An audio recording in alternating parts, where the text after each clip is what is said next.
Briefly, I'm going to talk about our library. We do have a resource I'm giving a webinar on ELA, integrating ELA and financial education next week, if you're interested. We'll dig a lot more into this library, but this is my collection of children's books, picture books that have personal finance and economic themes. What I've done is just highlighted a couple here that are particularly math-based. Rock and the Saving Shock introduces compound interest. As these brothers are challenged to save money by their grandfather over the summer. They don't save, he doubles it. Different personalities have different needs, wants, skills, and they learn about them together. Save It is a cute financial education series. I like this one because it's in Bunnyland and their currency is carrots. So it's a great opportunity to talk about why don't we use carrots? What could be some of the problems there? Lemonade in Winter, a book about two kids counting money. These kids literally decide to sell lemonade in the winter. It's just very cute. And then Pauline, the older sister, helps her younger brother learn to count the money. There's a lot of skip counting in it. So it's genuinely a counting book, but it's also very charming. And then Count on Pablo. Unfortunately, it used to be available in Spanish and it's not anymore. But it's from an older series called Math Matters. Pablo is helping his grandmother in their garden, getting ready to go to market. And he's skip counting. Everything that he's collecting is coming in different bunches, all the different vegetables. So he skip counts his way through that. And then he gets to market and experiences competition and has to deal with people not buying his goods and has to come up with a creative solution for that. So with this library, one thing that you will get is when you click on that book cover, if you click on, for example, Count on Pablo, this digital resource will come up. This is a linked online PDF that has different standards and lessons attached to it. So every one of the books in the library does have one of these. It starts with, excuse me, a link up in the top right corner where you can listen to the book or watch the book on a free YouTube read aloud. For some of the books that come in Spanish, we even have heritage Spanish speaking and English read alouds to choose from. But so you could read the book or listen to the book or watch the book. You have many different options for that equity piece. We talk about the financial education standards that are hit within the book's topics, as well as the K-12 CEL standards and benchmarks that are hit within the book.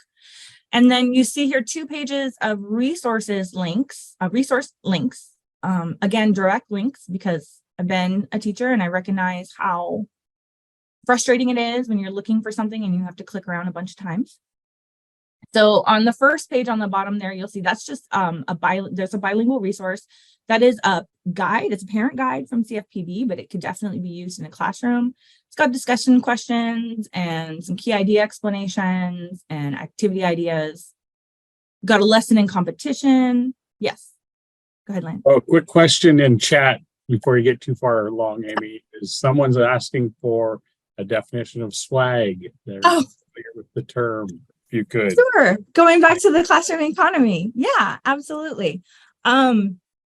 Swag is like the type of free small items that are normally branded that you get as promotional kind of freebies when you go to an event, or maybe if you visit like a conference and they have a table. So pencils, we have at SEP, we have little pigs that are part of our swag. Yeah, freebie. They're usually free pens. I just recently went to Whitworth College here in Spokane and I got a Frisbee.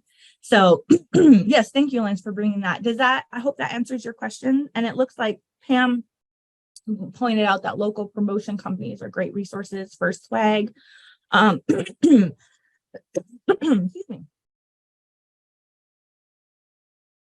But like I said, Cheryl, feel free to send me an email and I'll send you some FEP swag so you get kind of an idea of what that means. Really quick. So just finishing up with the lesson and resource guide, know that these are here to extend learning. You may find lessons on economics. You may find lessons on math, on science. Again, I try to be very cross-curricular with our approach here. You have a lesson on competition from the Minnesota Council of Economics activity pages just for coloring, and then 2 different salsa science recipes. Okay, spoiler alert, he creates salsa kits, and that's how he sells his product at the market. But then I have 2 different ones for older and ones for younger kids on just making salsa, and then some different, there's this whole scientific method, graphing and analyzing the results of the salsa recipes that have math applications as well for older kids. Oh my goodness, my voice is done. That was so much talking. So these are our resources that you're going to be receiving. I again, thank you. That was a lot of sitting and receiving information. I appreciate you guys so much for being here. If you're willing to share any resources that you use or really love that connect financial education and math, please feel free to email those to us. If you have any questions, please feel free to drop them in the chat now. We'll answer those as best we can. Just giving you a little bit of a preview as well. We will be at the WACD conference this weekend in Spokane, if anyone is there. And again, I'm doing a financial education and ELA in the K-5 classroom webinar a week from this coming Monday, the 14th, I believe. We're going to dive into the library and cell-based questioning strategies and all kinds of fun stuff. So we would love to see you. And at the least, if you would love to just sign up for, if you would like to sign up for a newsletter so you're aware of more opportunities, that would be great. Yay, I'm so glad, Cheryl. Well, please feel free to reach out again. Reach out with me personally, directly. I'm putting my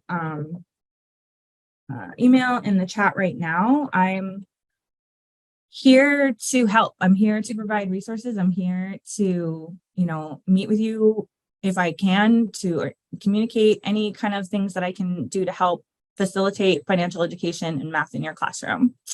And it looks like I can even possibly gift you back 2 whole minutes of your time.